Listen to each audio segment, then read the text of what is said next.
My father's new wife forced me to pay rent, until I revealed the truth, and she finally learned what real eviction truly means forever. I've lived with my dad my whole life. My mom passed away when I was just 4, leaving a void so deep it swallowed the light in our house. Dad did his best to keep things steady, but I always caught glimpses of the cracks, the way he'd stare at Mom's favorite chair, or linger a little too long over an old photo album. The house we lived in wasn't just ours. It belonged to my mom's parents. It still had that old, lived-in charm, creaking wooden floors, floral wallpaper faded with time, and a faint smell of lavender that never seemed to leave. After my grandparents passed, it was just Dad and me, rattling around in a space that felt far too big for 2 people. When I turned 14, everything changed. One evening, Dad came home looking nervous. He adjusted his tie, something he only did when he was hiding something, and cleared his throat. "Leah," he said hesitantly, "I want you to meet someone special." The way he said it made my stomach twist. Before I could ask what he meant, the front door creaked open, and in walked Sandra, tall, blonde, perfectly put together, with an air of confidence that filled the room. Her perfume was strong, too strong, and it clung to the air like a challenge. But I barely noticed her. My attention was immediately drawn to the 2 figures standing behind her. "These are my kids," Sandra said, her voice warm yet sharp, like she was trying too hard. She gestured at them with manicured nails. "This is Caleb, he's in college. And this is Kelsey, she's 16. Caleb barely glanced at me, glued to his phone like it was the most important thing in the world. Kelsey, on the other hand, stared me down with a smirk that sent a chill up my spine. It wasn't a friendly look. It was a warning. Later that evening, while Dad and Sandra chatted in the living room, Kelsey cornered me in the kitchen. "Just because our parents are dating doesn't mean we're sisters," she said, crossing her arms and leaning against the counter. Her tone was dripping with superiority. "We don't have to be friends either. Let's keep our distance, okay?" I was too stunned to respond. 6 months later, Dad and Sandra were married, and everything familiar about our house disappeared. Caleb took the guest room, Kelsey moved into the study, and Sandra's things multiplied like weeds. My mom's photos and little trinkets were boxed up and replaced with Sandra's vases, candles, and framed photos of her kids. The bathroom, once mine and Dad's, became a war zone. It was either occupied by Sandra's endless beauty routine or Kelsey's TikTok marathons. I started waking up an hour earlier just to shower before school, but I didn't complain, not when Dad looked happy for the first time in years. He'd hum while making breakfast, come home early for family dinners, and smile in a way I hadn't seen since Mom died. Then Dad got promoted. "Regional sales director," he announced at dinner, grinning ear to ear. Sandra's eyes gleamed with excitement. "Oh, David, that's amazing. We should renovate the kitchen, maybe get a new car." But I barely heard her. My focus was on one phrase: extensive travel. The reality of those words hit me a week later when Dad left on his first business trip. The second his car disappeared down the street, Sandra's warm smile vanished, replaced by a steely glare. "Leah," she said sharply, "we need to set some ground rules." Her version of rules turned into a never-ending list of chores and restrictions. No study groups. No volleyball practice. "Someone needs to help with dinner," Sandra said flatly. Every day after school, I rushed home to scrub floors, clean windows, and cook, while Kelsey lounged on the couch, giggling at her phone. Caleb was barely around, only showing up long enough to leave dirty dishes in the sink. One night, while scrubbing pots in the sink, I couldn't take it anymore. "Why doesn't Kelsey do any of this?"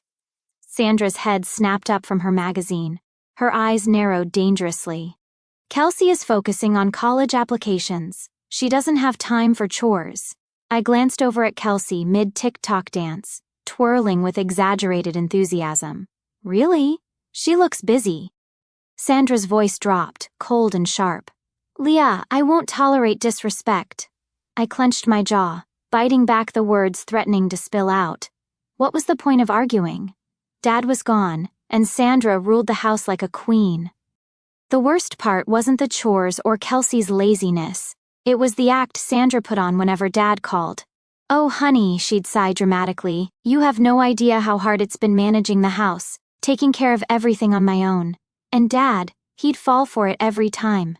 Clueless, he'd kiss her forehead and hand over gifts, designer handbags, perfume, jewelry.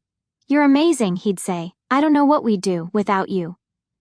I'd stand there in silence, my hands raw from scrubbing floors, my homework untouched, watching the charade unfold, and every time I caught Kelsey smirking at me behind her phone, I realized the same painful truth. No one was going to save me. No one even saw me. Caleb spent his days gaming. Kelsey scrolled on her phone. And I did all the work, dishes, laundry, mopping. The list was endless. It didn't matter if I had exams coming up or if I was exhausted after school. I had to be the one to keep the house running because, according to Sandra, someone had to step up. One night, after Sandra went to bed, I decided I had enough. I found Kelsey sprawled across the couch, earbuds in, scrolling through her phone with a lazy smile on her face. My blood boiled just looking at her. "Why don't you ever help?" I asked, my voice tight with frustration. She looked up at me with a smirk, as if she had been waiting for me to finally snap. "Because no one notices you," she said simply. "Dad only sees Sandra. You're invisible, Leah." I swallowed the lump in my throat. Her words hit harder than they should have. The worst part? She was right. Every time Dad came home, Sandra played the exhausted stepmom, sighing dramatically about how hard it was to manage everything alone. Dad, oblivious, showered her with gifts. Designer handbags, perfume, jewelry. I could have collapsed in front of him from sheer exhaustion, and he still wouldn't have noticed. By my senior year, I couldn't take it anymore. The resentment festered inside me like a wound that refused to heal. Then one evening at dinner, Sandra folded her hands neatly on the table and smiled. That fake, practiced smile that always meant she was about to do something cruel. "Now that you're 18, she said sweetly, "you need to pay rent. $500 a month." I nearly choked on my food. "I'm still in high school." She shrugged, completely unfazed. "We can't afford freeloaders." Caleb and Kelsey both snickered, like this was some great joke at my expense. I clenched my fists under the table. So Caleb, who plays video games all day, doesn't pay. Kelsey, who does nothing, doesn't pay. But I do? Sandra's smile didn't falter. My kids are getting established. A strange calm settled over me, a cold kind of clarity I hadn't felt before. "Well, I won't be paying rent." Sandra's expression hardened. "Oh, you will. This is my house, my rules." I met her gaze, unwavering. "No, it's my house." Silence, heavy, suffocating silence. Sandra blinked, then laughed, a short, disbelieving sound. "That's ridiculous." I didn't flinch. "My grandparents left it to me before they passed. It's legally mine." Sandra's face twitched, but she recovered quickly, pulling out her phone. "We'll see about that." She pressed Dad's number and put him on speaker. The line rang twice before he picked up, his voice groggy. "Sandra, what's going on?" Sandra's voice turned sharp. "Leah's claiming the house is hers. That's not true, right?" A long pause, the kind that stretched too long, filled with something that felt like guilt. Then Dad sighed heavily. "Actually, it's true." The blood drained from Sandra's face. "Not important," she shrieked. I watched as she gripped the phone so tightly her knuckles turned white. Caleb and Kelsey sat frozen, their expressions a mix of confusion and shock. Sandra hung up abruptly, slamming the phone onto the table so hard I thought it might crack. She turned to me, her eyes dark with something I couldn't quite place. "Well," she said, forcing a tight smile that was a misunderstanding. "You don't need to pay rent, Leah." I didn't respond. I just stared at her, unblinking, letting the weight of the truth settle in the air. She wasn't giving up that easily. I could see it in the way her fingers twitched, in the way her jaw clenched. That night, I lay awake in bed, staring at the ceiling, knowing that this wasn't over, and sure enough, as I listened through the paper-thin walls, I heard Sandra whispering to Dad on the phone. "David, you need to do something, she can't stay here." My stomach clenched. Dad hesitated. "Sandra, it's her house."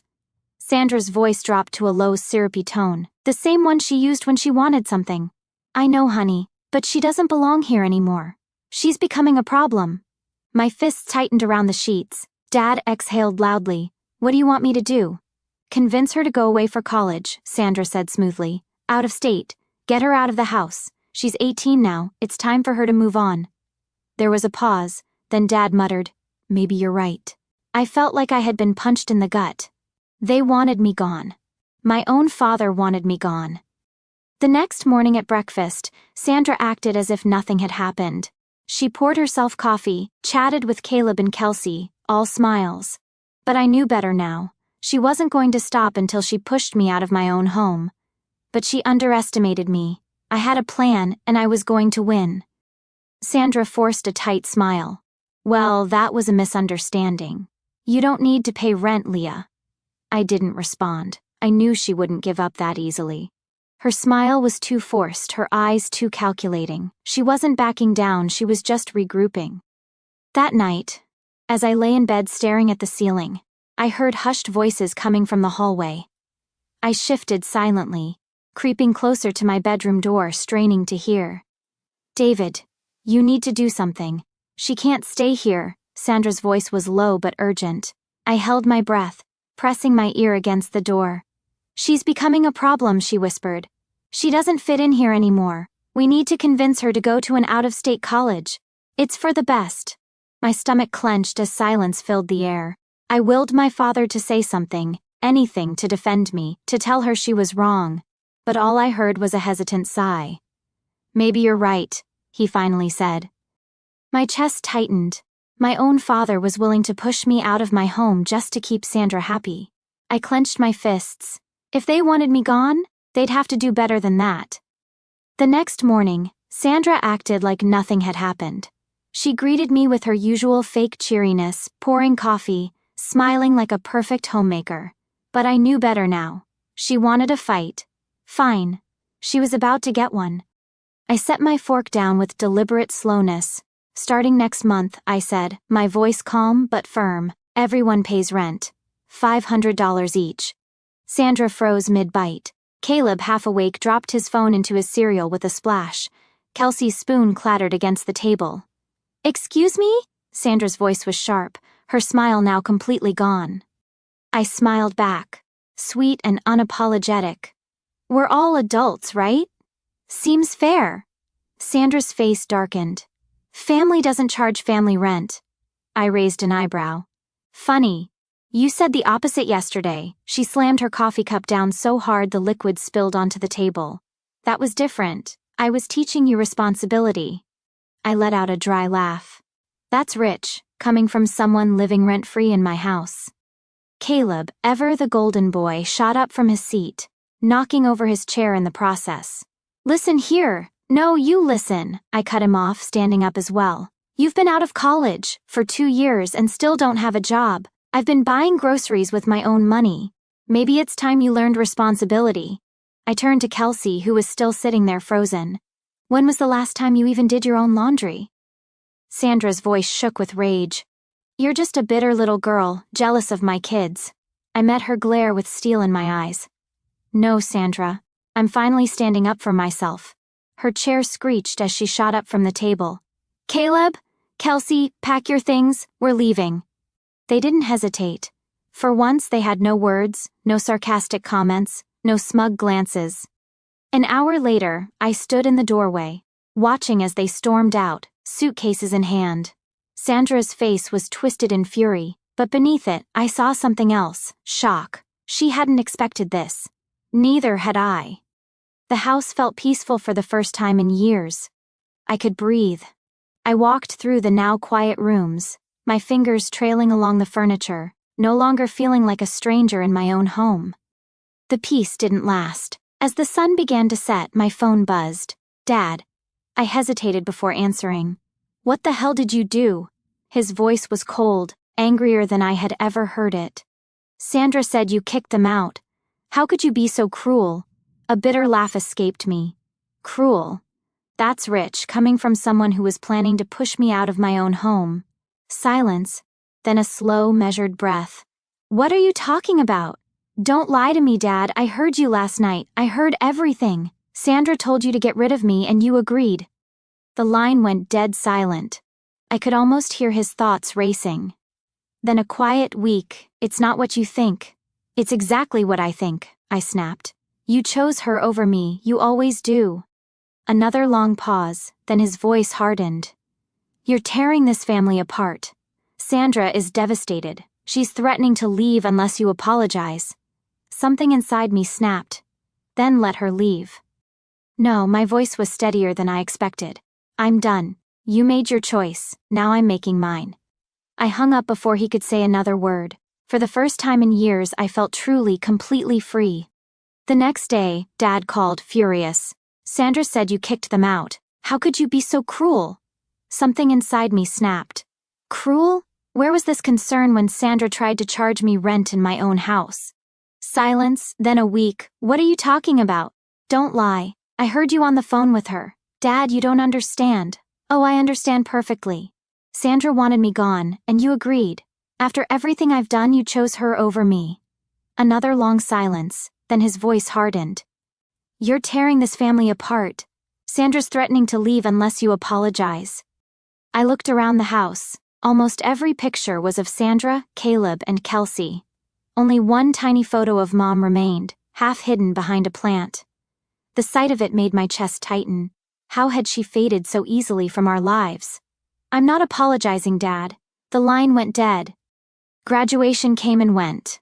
Sandra, Dad, Caleb, and Kelsey never showed up. My best friend's family took me in, hugged me tight, and celebrated me. They made me feel like I mattered, like I wasn't disposable. Days later, I sorted through my college acceptance letters. I'd gotten into several schools, but one stood out, Northwestern University, 1,000 miles away. It was time to go. I was packing for college when I saw Dad's car pull in. My stomach clenched, but I kept folding my clothes. The front door opened and heavy footsteps echoed through the house. I turned to see them standing there. Dad, Sandra, Caleb, and Kelsey, all dressed like they were heading to a business meeting.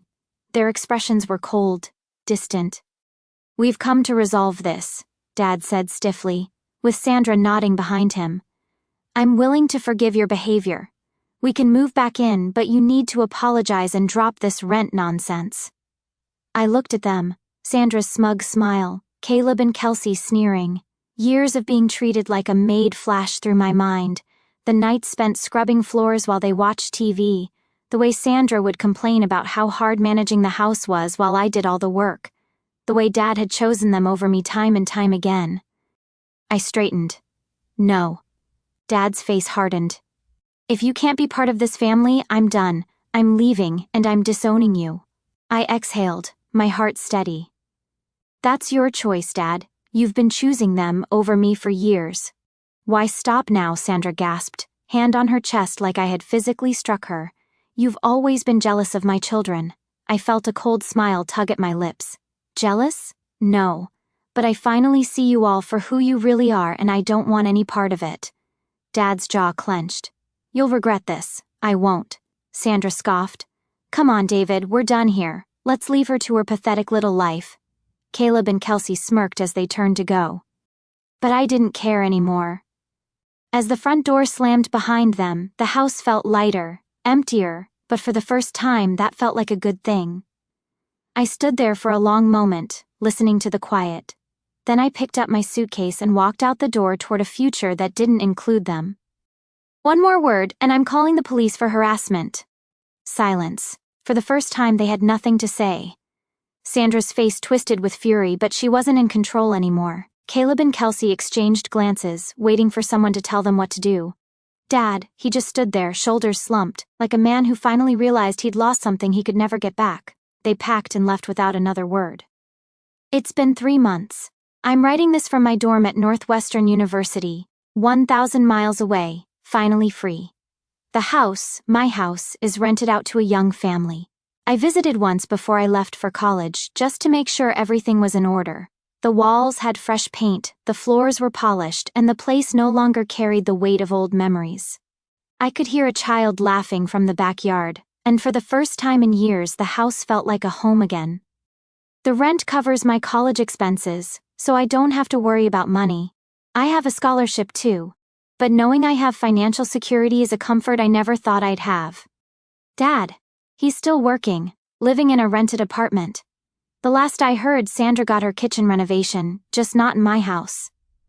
Caleb finally got a job but still lives with Dad, and Kelsey dropped out of college to start a fashion blog. They've moved on, and so have I. Sometimes, late at night, I scroll through old photos. One always catches my eye. Me and Dad on the front porch when I was 4, him holding me up so I could ring the doorbell. He was smiling, a real, warm smile, the kind that made me feel safe. I don't recognize that man anymore. Maybe one day he'll regret his choices. Maybe he'll see me as his daughter, not a burden. Maybe he'll realize that by choosing Sandra he lost me forever. Or maybe he won't. Either way, I'm done waiting. Letting go isn't weakness, it's strength. And for the first time in my life, I'm finally strong enough to move forward. The past doesn't define me. I do.